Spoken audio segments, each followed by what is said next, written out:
Hello, welcome to my tutorial about how to do inter-sequence into a map.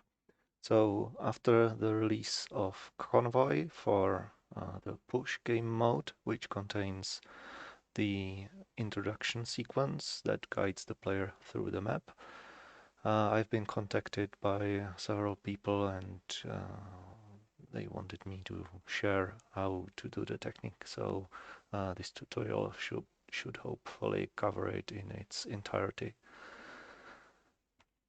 So there are two parts to it, but they use the same technology. It's the level sequencer uh, in the Unreal Editor. Uh, the first part is the introduction sequence, and the second part are the moving elements around the map, like the crane extending when the bomb is triggered. In this tutorial, I will be covering just the intro and leave the more complicated animated objects in the later tutorial. The sequencer is a tool in Unreal Engine to create primarily cinematics for games, but it can be used for other stuff as well, basically for uh, any movement on the map that's more complicated than moving from point A to B.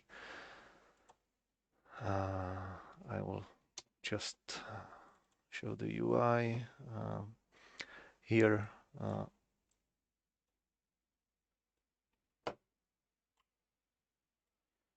Here we have the sequencer UI, and it works in conjunction with the main UI. Basically, if you can have some actors in the world, and you can add them to the sequencer by selecting them and then doing add to sequencer. By default, most stuff will spawn with already with a transform track. The transform track is meant for moving the objects, and in the sequencer, you have this timeline that's measured in whatever the editor is configured to be measured in.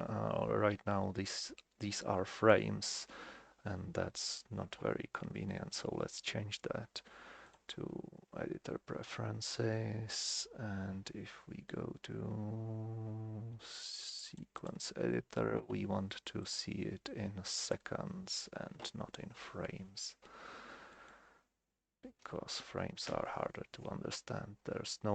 We don't need frame perfect modifications here, so seconds will be just fine. So what the sequencer does is that it uses keyframes, which are specific spots in the timeline where stuff is at known positions. You create keyframe by pressing this plus here. For this cube 23, I've just created a keyframe, and it means that at time 0, the cube will be at this position. And if I want it to be in 2 seconds at this position, I will create a keyframe there as well. And as you can see, it will move as the timeline progresses, it will move the cube with it. You can press spacebar to play the animation, to preview it. Amazing. You can do actually a lot more with sequencer than just moving stuff around. It can hide objects, show objects, and do all sorts of complicated stuff, not only the things that are here. It can modify any editor properties on on objects. It can call events, functions, blueprint functions, and all that stuff. But I won't be, of course, covering it here. I want to just introduce how to get the basic stuff in Pavlov, and if you're interested in learning more about sequencer, I bet there are a lot of much better tutorials about it than what I can provide here.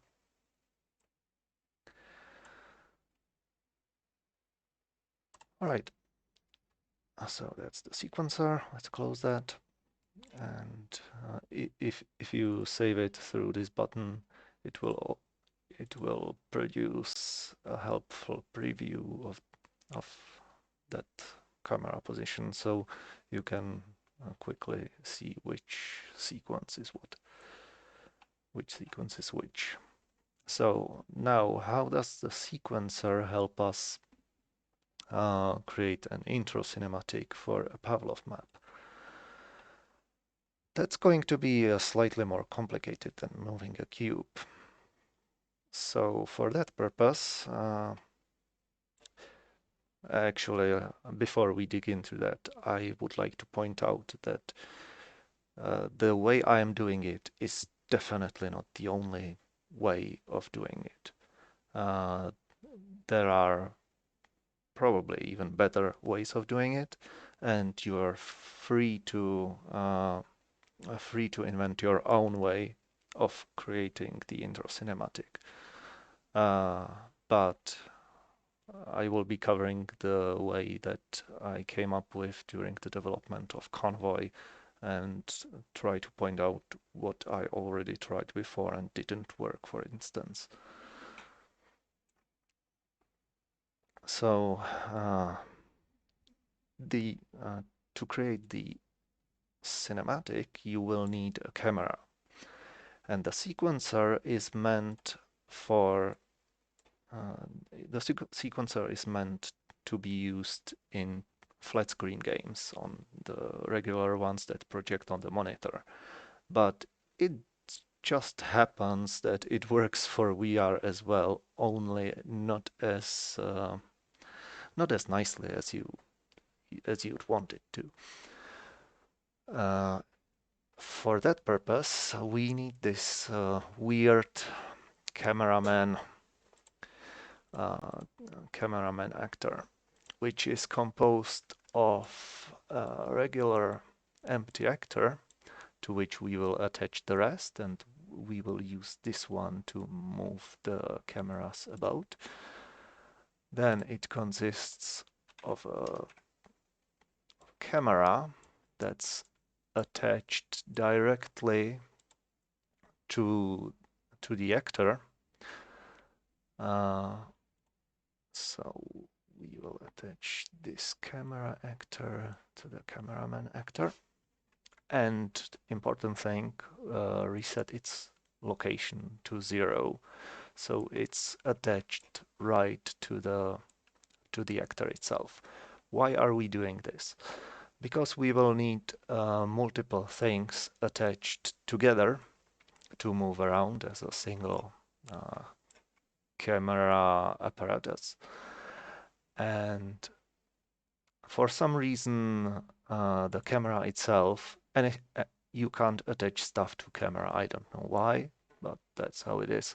So but you can attach stuff to empty actor, and you can attach cameras to other actors, just not actors to cameras. So that's why we start with root actor, have a camera actor attached to it, and this will be the camera selected in the sequencer that it will activate, and it will move the Pavlov camera to this position, except it's where your feet are and not where the head is, as one would expect. So to compensate for that, we need another camera to be able to see roughly what the player will be seeing when when when we are developing the map, you will want to see the preview of what the player is seeing, and not from the point of view of the player's feet, but roughly from the player's head. So that's what the second camera is for, just for previewing it. It doesn't have any function in game. And the last component is the camera box, as I call it. Uh, it's a black box with one opening, so everywhere else it's dark. So the player is forced to look into the direction you want him to, because usually with the cinematic you want to you don't want the player's vision to wander around. The player doesn't know what you want to show specifically, and uh, that's why we force his vision to a certain direction with this box. We give it more cinematic look by making it widescreen, and we will also attach the camera box to the actor. Let's make it movable. By the way, this mesh will be provided with the sample project that I will be attaching to this video, but it's not a complicated mesh. You can create your own in Blender and maybe improve on it, maybe create a sphere or something. We will attach it to the actor, not to the camera actor, and what you want to do is to have it exactly, well, not exactly, but roughly 170 centimeters above the player's feet. It will work for various player heights, but this is the average. This is what I would say the average Pavlov player. This is the height of average Pavlov player, I'd guess. And the camera and the preview camera we will attach to the camera box, and now we have our camera apparatus. You can also attach like some messages like text actors with press trigger to continue, to skip the cinematic, to tell the player that he can skip the cinematic. All right, now let's create the intro cinematic itself. You want to create a new asset in animation category, which is the level sequence. Let's call it intro sequence. And we will open it up. And if I switch to game view, which is the view that shows how the game will look like, you will notice that the box and the text actors here disappeared because I've set them as hidden in game, because you don't want your players to see this stuff. I mean, yes, you could have the cameraman hidden somewhere below the map, but especially on Pavlov Shack, you want to save every draw call, and that would still constitute a draw call. So it's best to set them as hidden in game, and we want them to be visible only in the intro sequence. So what we will do is to select all the stuff that we will want to have visible in the intro sequence.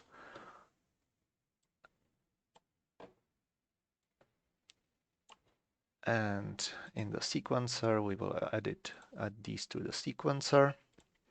We don't need to modify transformations on them, so we will delete that track, but we do want to change if they are hidden in the game. To true, of course. Let's add those as keyframes. So now, once the intro sequence starts, these actors will become visible. And I forgot this message to press trigger to skip the cinematic. So let's add that too. Boom. Okay. Now everything that should be visible is visible, and we can start moving the camera itself. For movement of the camera, this is going to be slightly clunky because normally you would pilot the camera directly, but since this is VR and it was not designed for this purpose, we will move this. We will be moving this base actor. So we will have to keep in mind that whatever we see is seen from the point of view of the player's feet. So we will add the cameraman to the sequencer.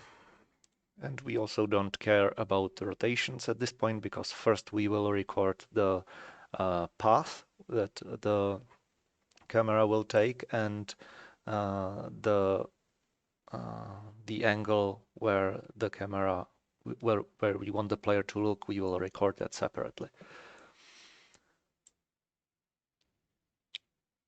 All right, here we will want transform, and we don't want to change the rotation and scale. We will be interested just in the location. It's a good rule of thumb to create it's a good practice to create a keyframe at 0 always. So we will do just that. And here is where the camera will start.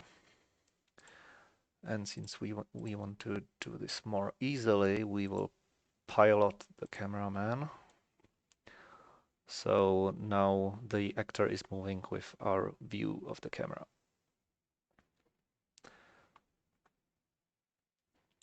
And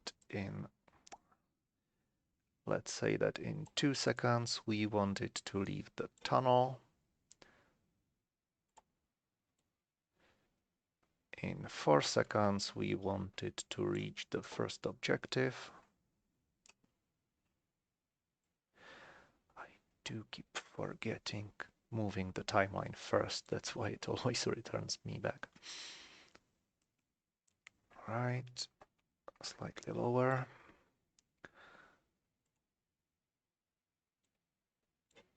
And then we will want to stay with the camera at this spot for a while before the objective plays out. So like another 2 seconds or 4, sorry.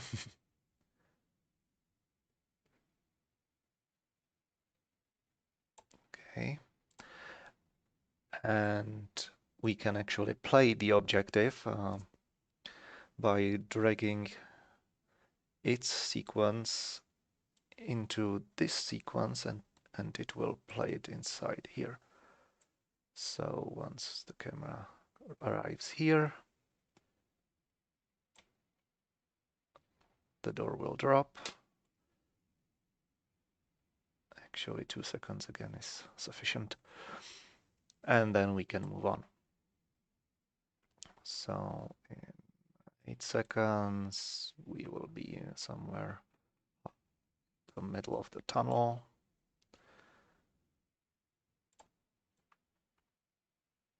In another 2 seconds, I'm making this way too regular. You will want to experiment with the pacing a little bit more, but I just don't care here. We will arrive at the bridge, and let the bridge sequence play out. Did I move the camera? Yes, I did. So first the bridge sequence progress plays out, and that sequence is too long. It's created however long it should actually be in game before the bomb explodes, and we don't want 1 minute long sequence of the player looking how the bridge slowly lowers down. So we will change the speed of the sequence to be slightly higher in the introduction.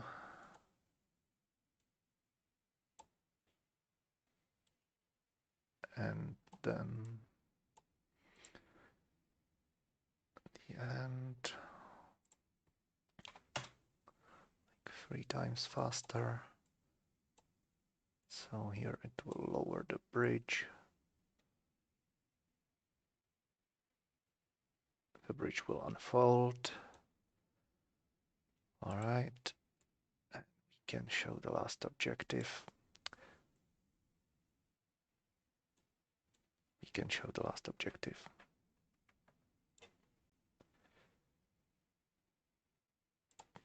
Now let's see what we just created. Play. No. Play. It will move. Okay. Looks good. Almost.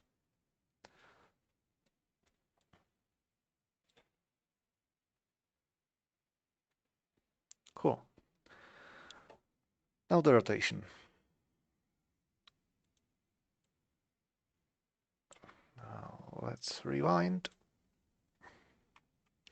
And for the rotations, this is where the preview camera comes in.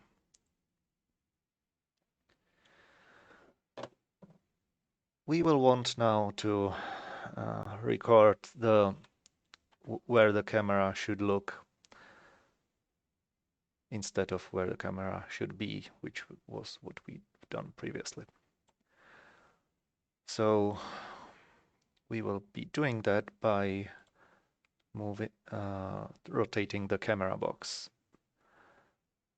So again, transformation, but this time we don't want to change the location and neither the scale. We'll just be interested in the rotation.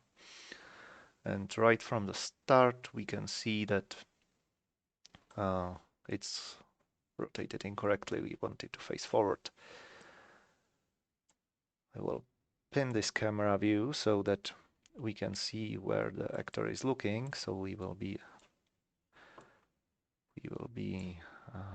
changing it this way. So I will rotate it where I want it to look. And here is what the player will roughly see. Create keyframe, move to the next point. Here we want to look that way.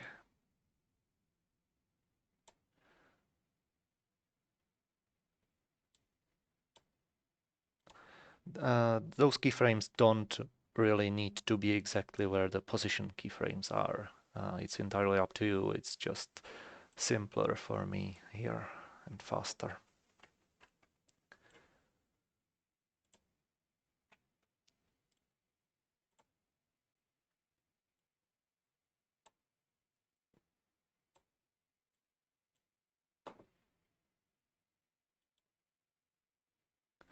Actually, one more thing. With the rotation, we don't want to roll the box at all. So we will delete that track as well. All right, next keyframe. We are still here, so we'll keep the rotation. Next keyframe, the camera is here. We want to start to look into in there. Damn it.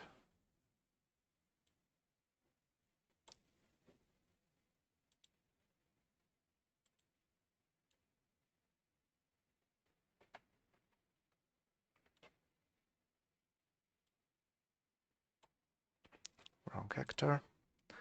Keep in mind to rotate the camera box and not the camera actor itself.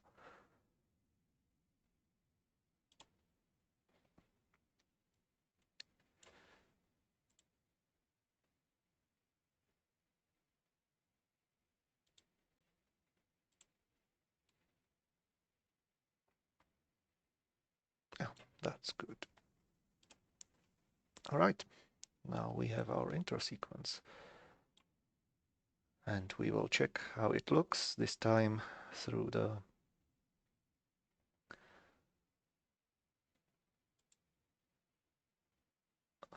look of the camera here. Let's play this.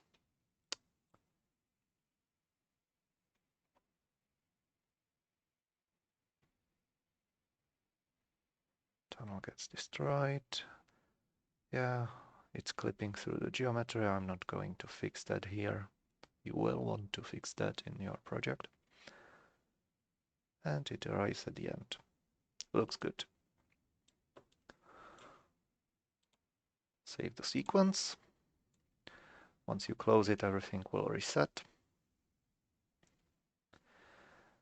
And all that you need to do now is to place this.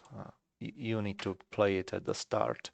I already created a briefing actor for that purpose, where you just spawn it, select the cinematic that you want to play, and be careful here. There is the sequence asset itself, and then there are sequence players of that asset. So you spawn the sequence player by moving the asset into the level. So this is basically just the object that stores that plays the sequence itself, that handles the keyframes and such. And this actor is just triggering this player. So this briefing actor, we will link to the intro sequence. And we're done. If you're not interested how the briefing actor works, but I will go through it here to explain it. It's really no rocket science. It's not complicated blueprint. In